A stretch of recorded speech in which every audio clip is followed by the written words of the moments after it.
La ponencia que voy a presentar se titula Epidemias y edictos en la última etapa del periodo virreinal.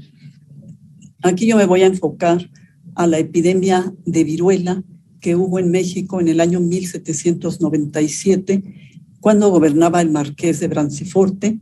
Él fue el 53º virrey de la Nueva España y gobernó de 1794 a 1798.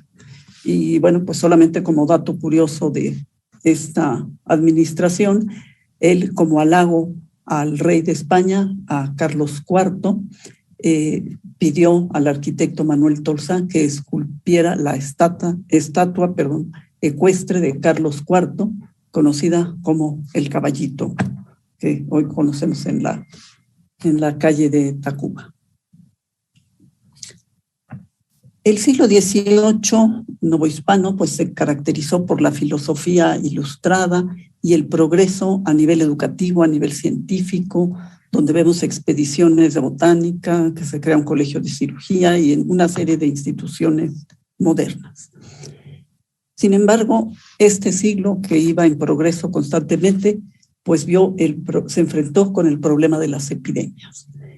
En el siglo XVIII, epidemias de viruela hubo 5, además de sarampión, de tifo y de varicela también, ¿no?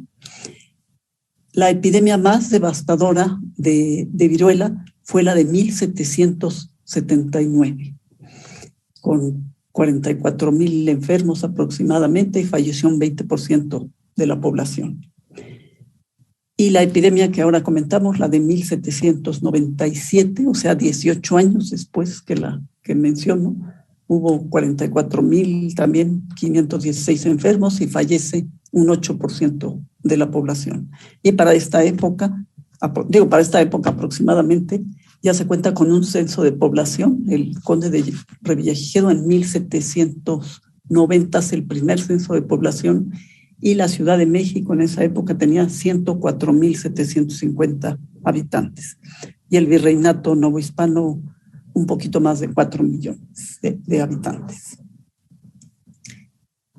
Sobre la epidemia de viruela de 1779, y bueno, déjenme comentarles, para hablar de la epidemia de 1797, tengo que hablar de la que hubo antes, esta de 1779, porque van a seguir las políticas que se aplicaron en esta epidemia, se van a aplicar en la de 1797. Por eso es que comento tanto esta epidemia, ¿no? Aquí, por ejemplo, el naturalista y explorador alemán Alejandro de Humboldt nos dicen: las viruelas de 1779 fueron terribles. En este último año arrebataron a la capital de México más de 9,000 personas. Todas las noches andaban por las calles los carros para recoger los cadáveres. Una gran parte de la juventud mexicana pereció en este año fatal. Entonces vemos que se concentró en la capital novohispana y afectó más a la población joven.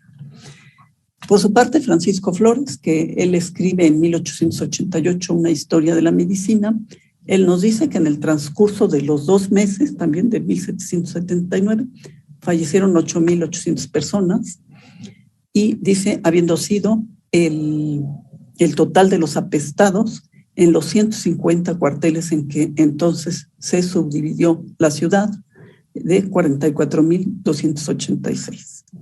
Es decir, murió aquí ya como, sí, un 8% de la población. En esta epidemia del 97 y en estas que mencionan aquí estos autores, un 20% de la población.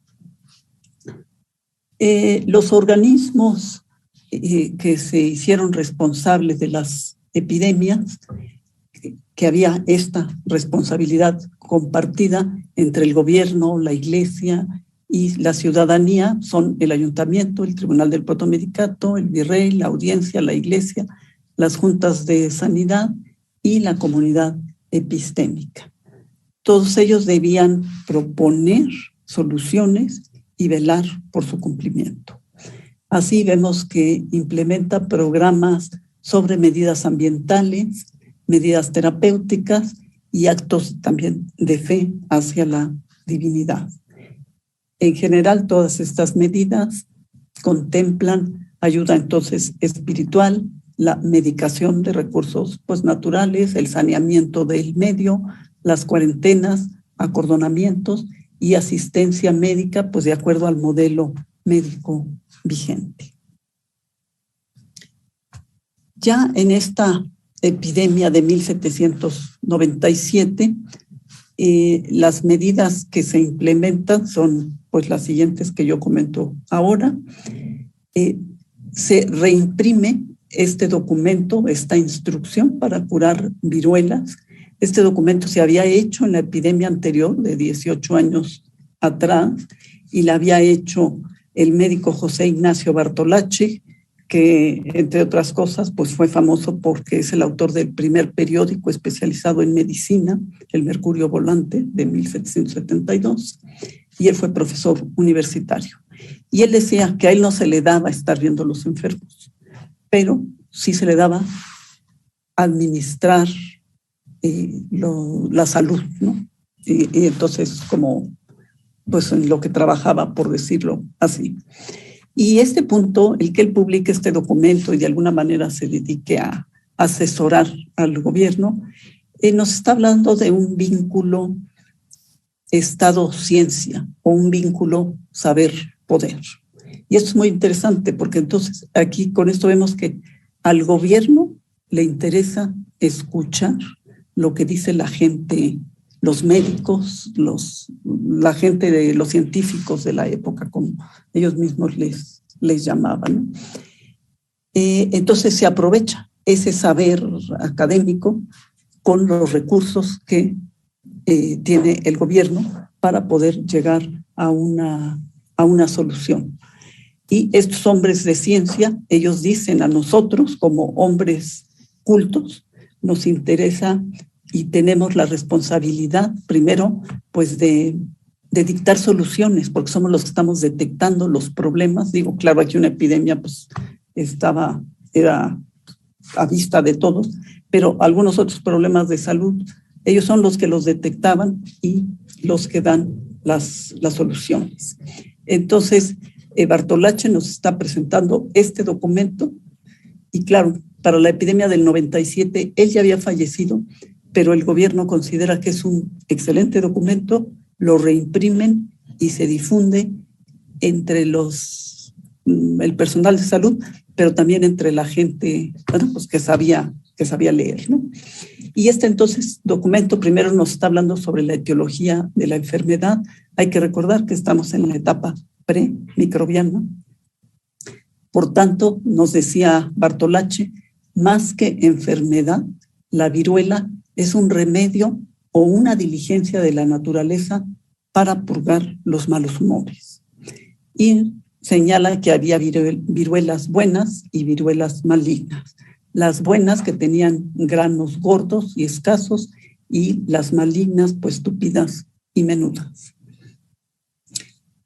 Está presente el concepto de contagio como mecanismo de transmisión y diseminación de los microorganismos que se comunicaba esta enfermedad de persona a persona y también por la disposición de los aires.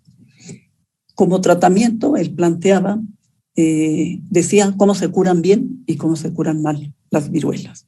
¿Cómo se curan bien? Por ejemplo, consumiendo agua hervida con amapola para tranquilizar a los pacientes, consumir atoles, friegas de aceite en el cuerpo para bajar las fiebres o hacer gárgaras de agua con vinagre para los malestares de la garganta.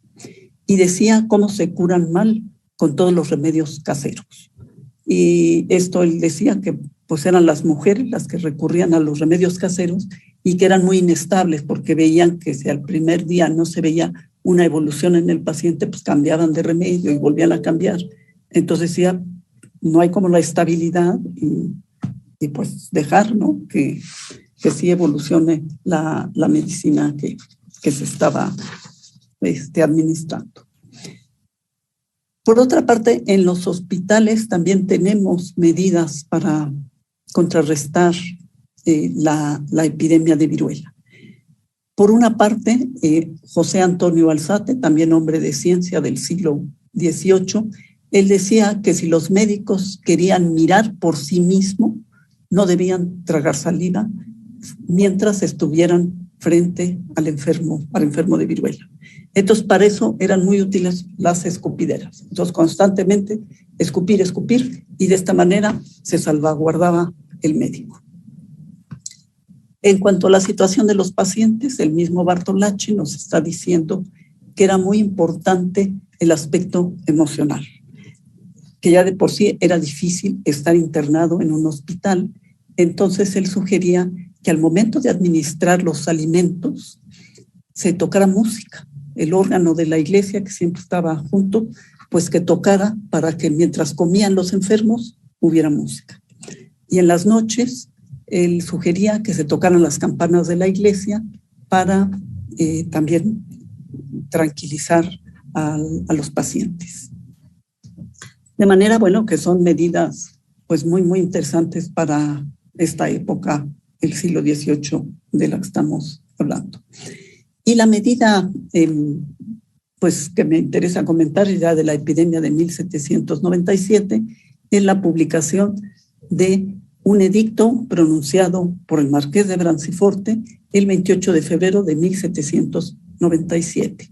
Este edicto consta de 13 incisos, 13 puntos, con los que él pretendía pues acabar con la viruela.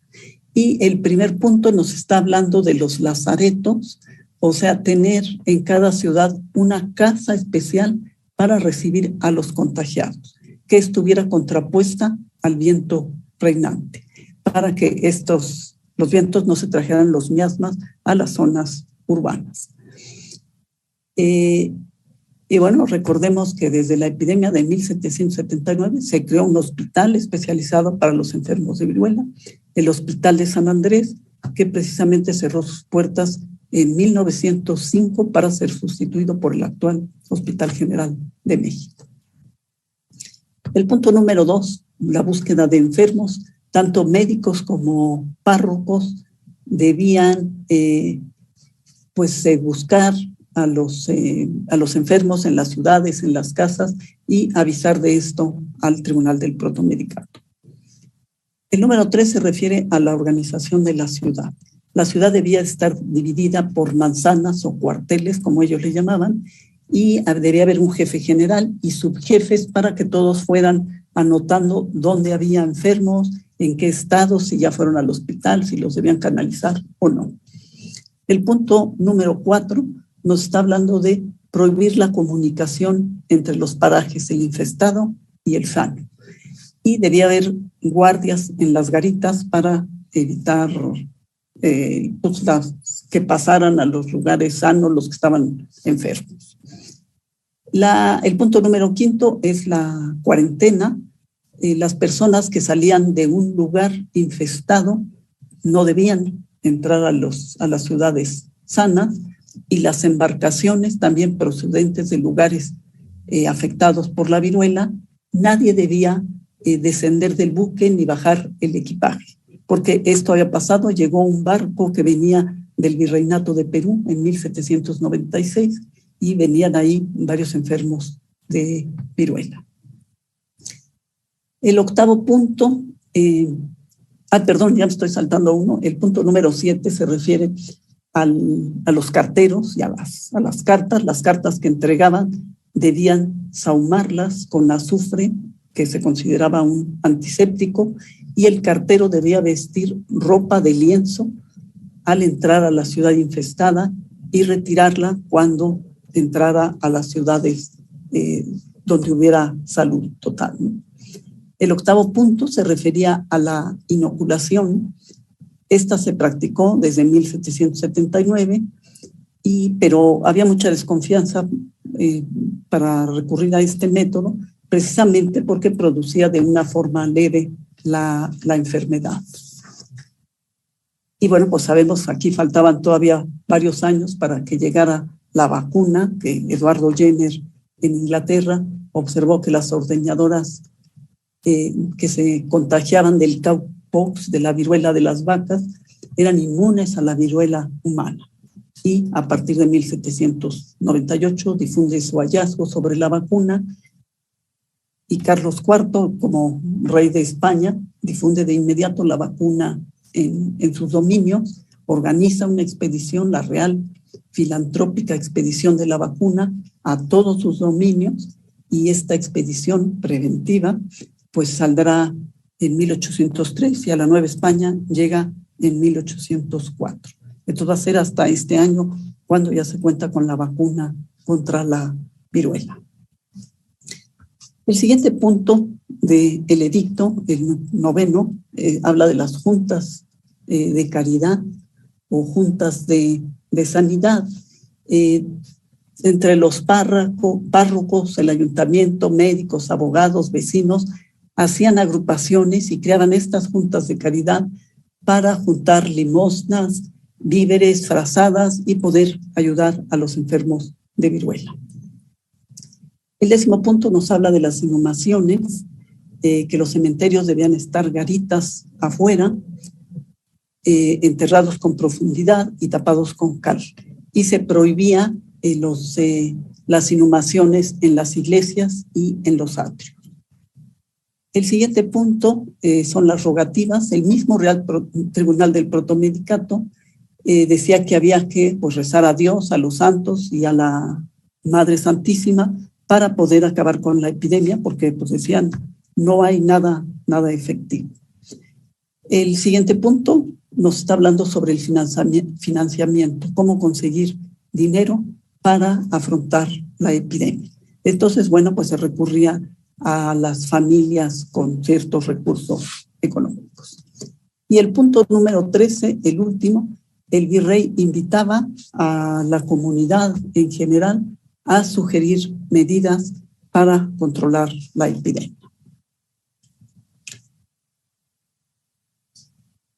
Y como conclusiones, pues comentamos que estamos en la etapa premicrobiana, donde se desconocían las causas reales de la enfermedad.